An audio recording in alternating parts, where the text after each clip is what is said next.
dragilor și bine ați venit pe canalul meu, eu sunt Victoria și astăzi vă invit din nou la un tutorial. Astăzi vom lucra baticul sau șalul triunghiular. Acest șal se poate lucra atât într-o culoare cât și mai multe culori, se pot combina culorile după bunul plac. Important când alegi firul ca firele să nu iasă culoarea din fire. Ca, spre exemplu, culoarea albă să nu devină roz sau neagră sau ceva de genul.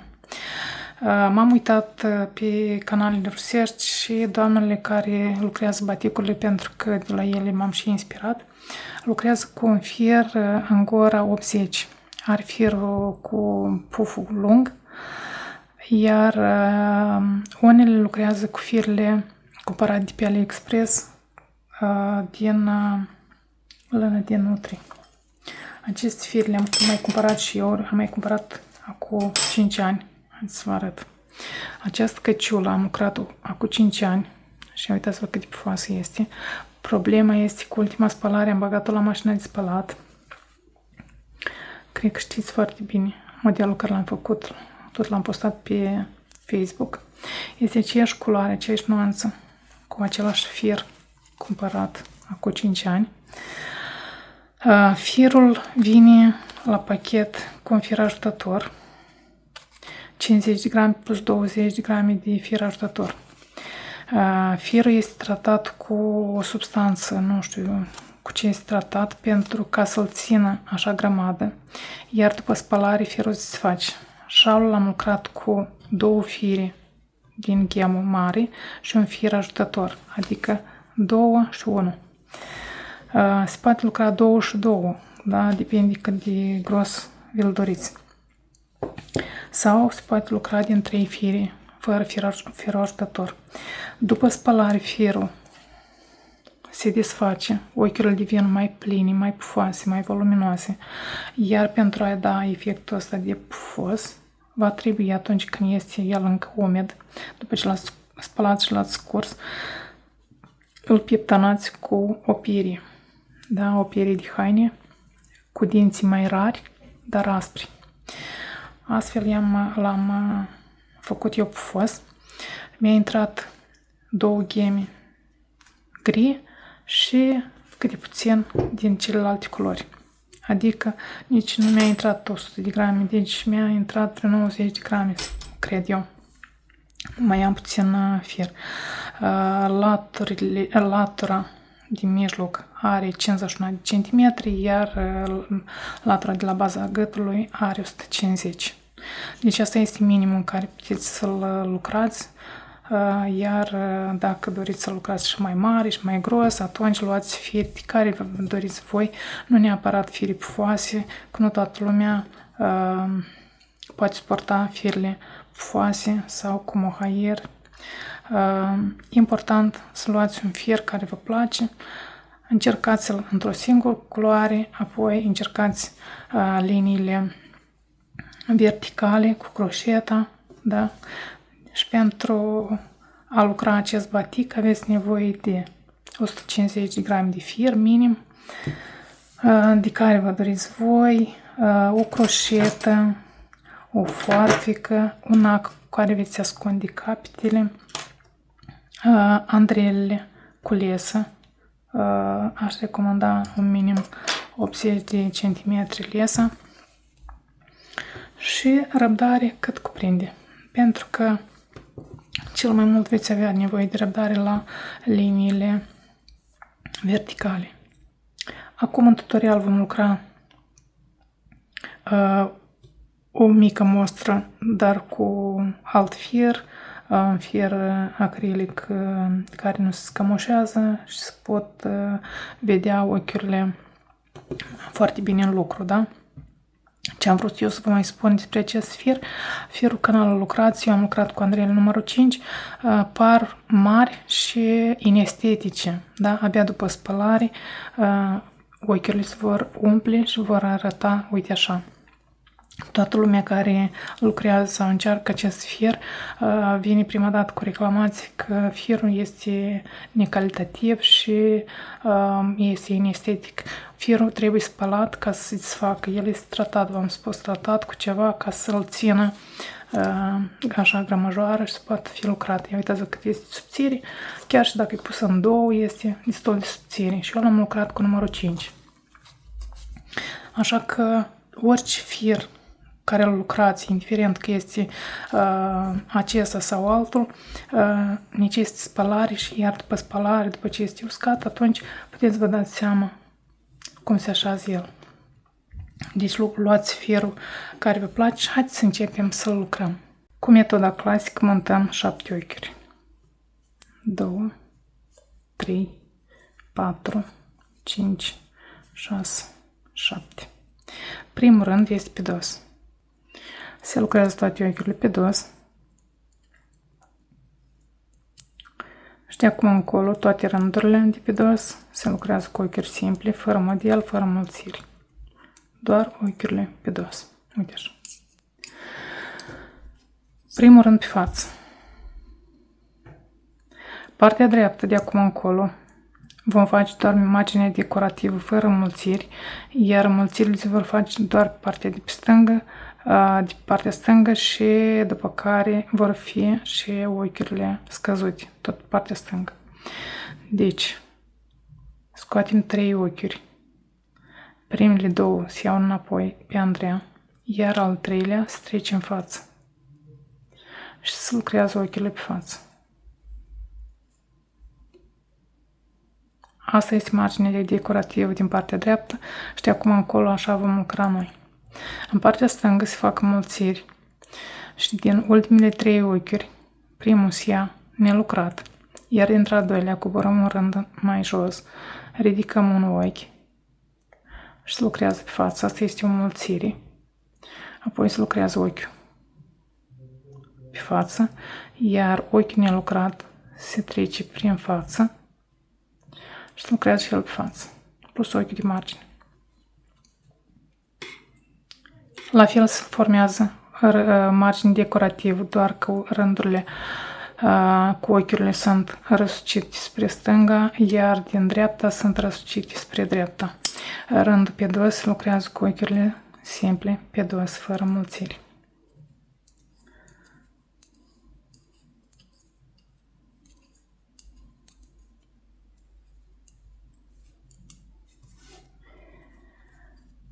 Al doilea rând. Ochii de margine se ia nelucrat. 3 ochiuri se iau nelucrate. Se scoate pe Andreea. Primele 2 se iau înapoi, iar al 3-lea se trece prin față și se pune înapoi pe Andreea și se lucrează pe față.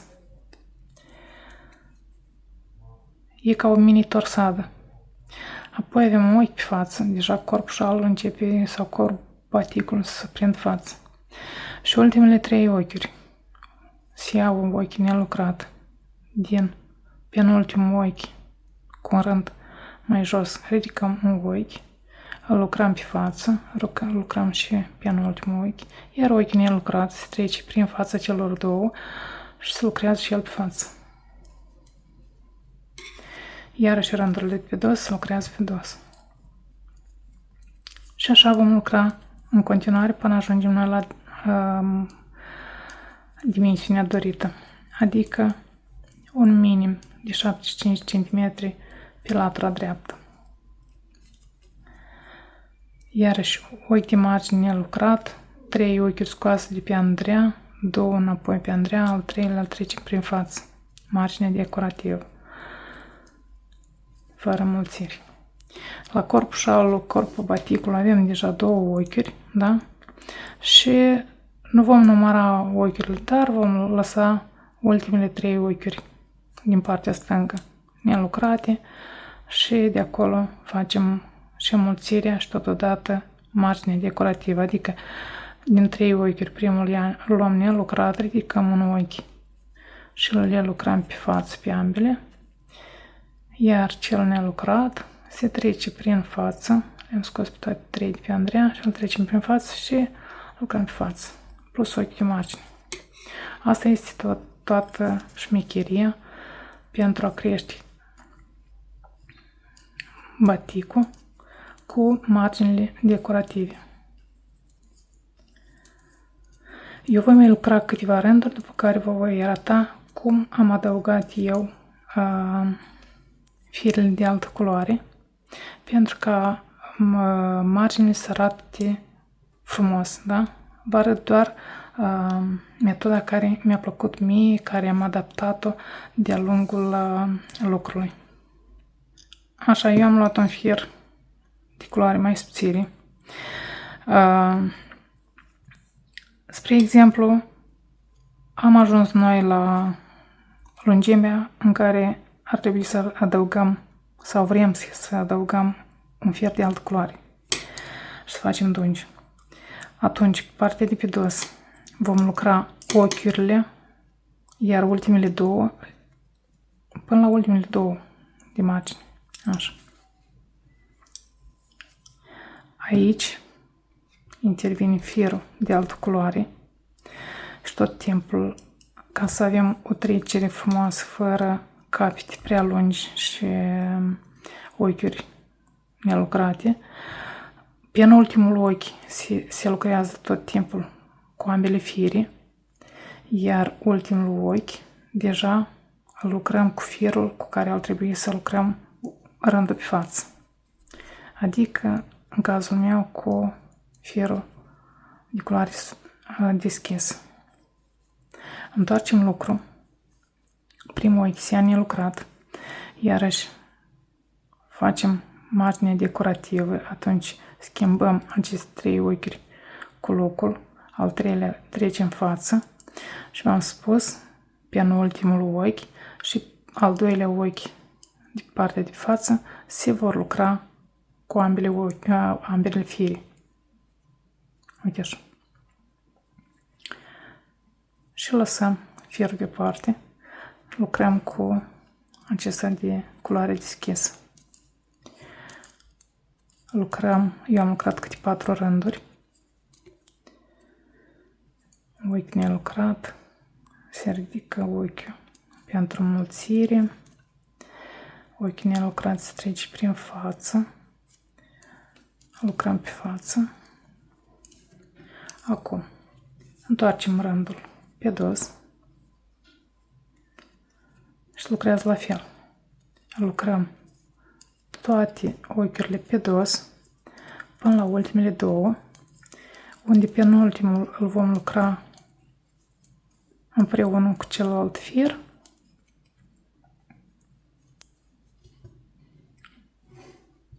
Ca să avem trecerea asta mai puțin vizibilă. Iar ultimul cu firul cu care vom continua lucrul. Adică eu încă trebuie să mai lucrez cu firul de culoare deschis. Iarăși întorc rândul pe față. Primul ochi se-a nelucrat. Formăm marginea decorativă din cele 3 ochiuri. Ochiul se trece în față și se lucrează împreună încă cu ambele fire. Asta este metoda care mi-a plăcut mie, care am încercat-o, pentru că la acest batic care l-am lucrat am câteva rânduri de care nu sunt mulțumită cum a ieșit trecerea de la o culoare la alta. Iar această metodă îmi place. Este descoperită de mine. Așa, iarăși, margine decorativă în partea stângă plus înmulțirile, 2 ochiuri. Primul ochi se trece în față și ochi de margine. Acum avem rândul pe dos, ultimul rând cu culoare deschisă. Lucrăm toate ochiurile pe dos.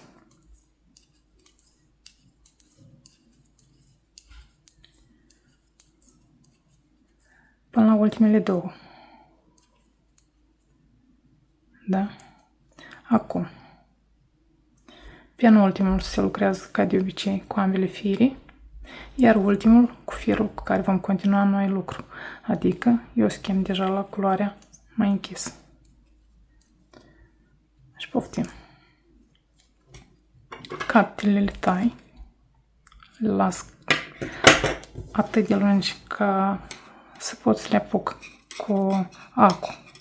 Și la final le voi trece prin această mochie, pentru că este o mochie grosuță și se poate ascunde fir foarte bine.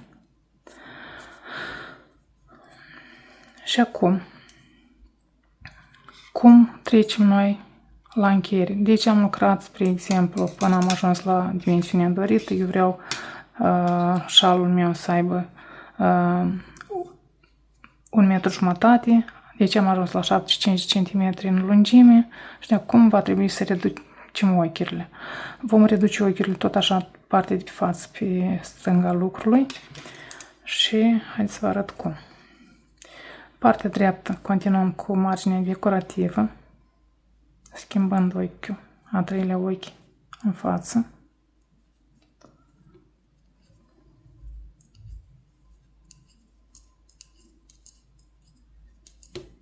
Și lucrăm până la ultimele 4 ochiuri de margine. Deci eu am 2, 4.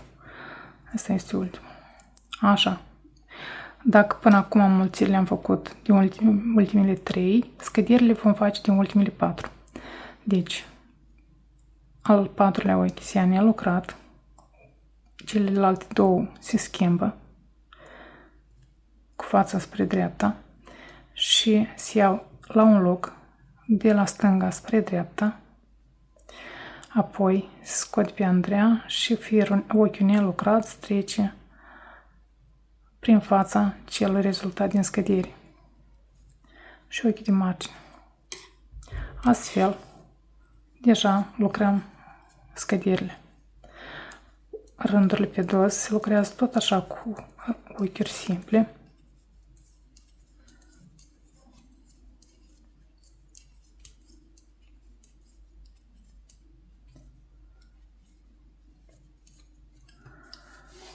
Iarăși suntem în partea de față, vă mai arăt un rând cum lucrăm. Deci, marginea decorativă din dreapta, din 3 ochiuri, se lucrează pe față. Lucrăm ochiurile pe față până la ultimele 4 de la margine.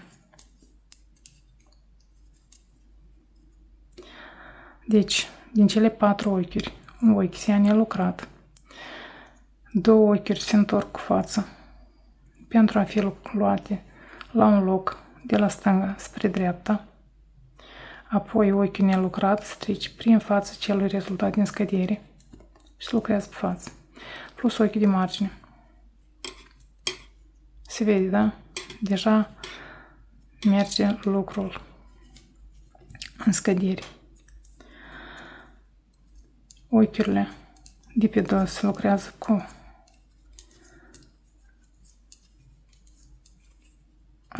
rândurile pe dos se lucrează cu ochiul pe dos. Și observăm cu această metodă, ia uitați, după ce vom ascunde ochiurile, firele, ochiurile de margine vor rămâne perfecte. Și astfel vom lucra până vom ajunge la cele 7 sau 6 ochiuri, după care se încheie ochiurile și am terminat. La final vom face marginile, ochiurile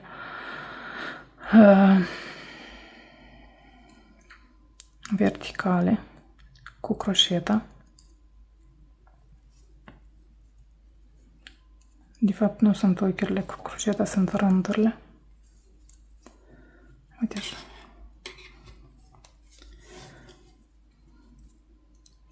Haideți că eu scad până la ultimele 6, după care vom lucra împreună rândurile decorative pe verticală. Așa, eu am ultimul rând cu scăderi.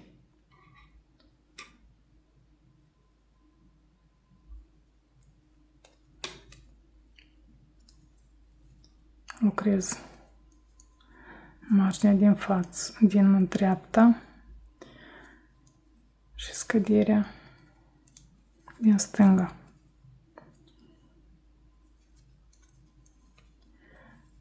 Deci pe Andrei am 2, 4, 6, 7 ochiuri. Cât am început. Acum suntem pe partea de pe dos. Lucrăm ochi pe dos, iar cel de margine îl trecem peste ultimul lucrat. Iarăși ochi pe dos. Primul îl trece peste ultimul. Ochi pe dos. Primul trecem peste ultimul.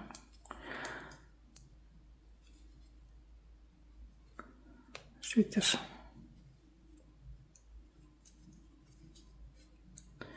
Gata.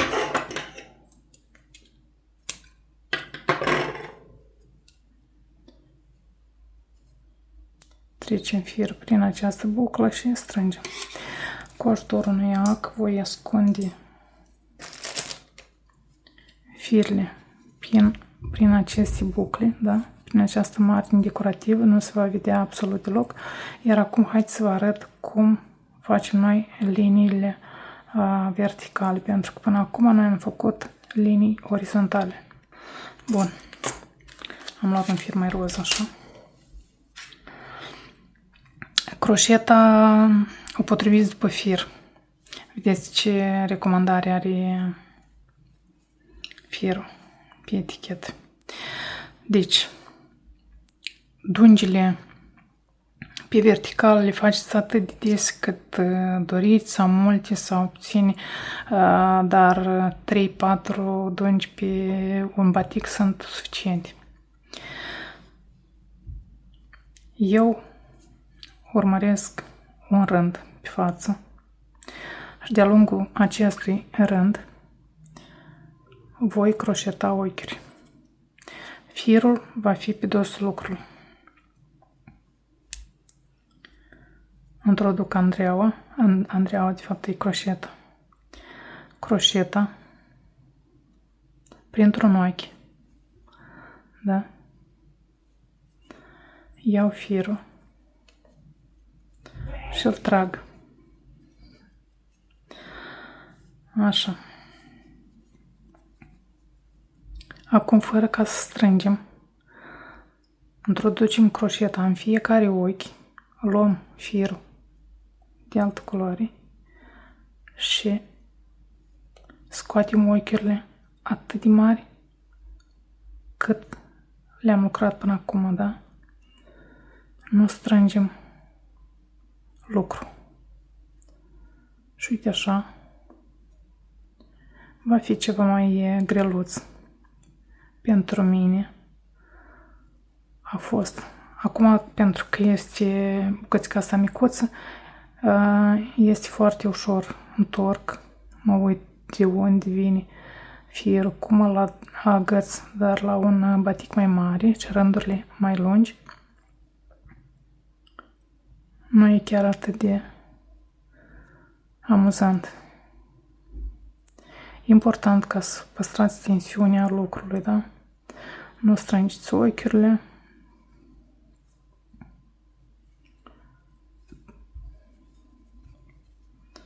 Uite așa. În fiecare ochi, în fiecare. Nu săriți ochiurile, altfel această linie. Aici am agățat, n-am tras firul întreg. Va strânge această linie și va arăta inestetic. Și cam asta. Tai firul și ultimul ochi îl trec tot așa printr-o buclă de pe margine. Îl trec partea de pe dos. Agăț capul firului și uite așa. Astea sunt liniile pe verticală, după care partea de pe dos, pur și simplu, acest fir îl ascundem prin aceste ochiuri. În zigzag eu fac, sau cu ajutorul unui ac. sau cu croșetă.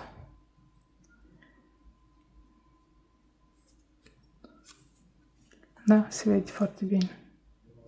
Haideți să vă arăt cum ascund eu când am adus acum și acu pentru tricotaje. Să vă arăt cum ascund capetele. Una mai gros. Așa acele le-am de la Oiti Tricotescu. Ace de tricotaj. Uite așa. Bun. Văd de unde vine firul. Iau ochiuri. Introduc, spre exemplu, câteva ochiuri într-o direcție. Trag firul, dar nu strâng tare. După care cuprind alt ochi și mă întorc iarăși prin aceste ochiuri, ascunzând prin marginea asta formată prin muchea decorativă. Uite așa. Și uitați-vă că este ochiul nostru, firul nostru invizibil. Da? Și astfel vom proceda și cu celălalt cap sau capătul cu asta. La fel, îl aducem aici, apoi îl ducem pe marginea decorativă. Astfel lucrul nostru va arăta minunat. Acum, dacă aveți firele plușate, da, plușate, pufoase, veți spăla șalul și dacă vă permite firul, atunci îl pieptănați cu pielea. Așa am făcut eu la șalul meu, l-am spălat, apoi așa ud cum era, l-am scurs într-un prosop, iar apoi l-am pieptănat cu piele de haine. Astfel am scos puf și a devenit, uite așa, pufos. Iar dacă nu doriți să fie pufos, îl puteți lăsa pur și simplu spălat, scurs în prosop și lăsat să se usuce. Mie îmi place foarte mult cum a ieșit și